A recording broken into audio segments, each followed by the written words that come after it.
So hello guys. So ang sabi ko kanina, doon lang ako sa may Fairy Tale Falls, tapos babalik ako. Kaso it's very slippery. Ewan kong loka-loka ko, hindi ako nagdala ng micro spike.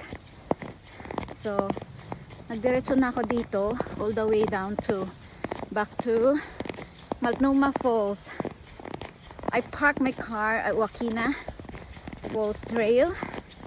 I thought I can go through to the Multnomah Falls, but it's not. The road's still closed. I thought they're fixing it, but still they're not fixing it though.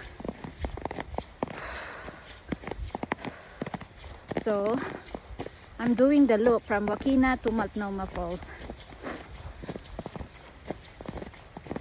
alone.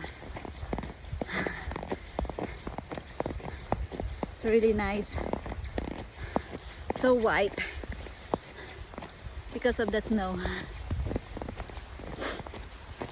It's my Friday hike, me time, solo hike without my biatch kasi baka mapagod siya. Magtubing kami tomorrow eh. Ganda ng puno oh.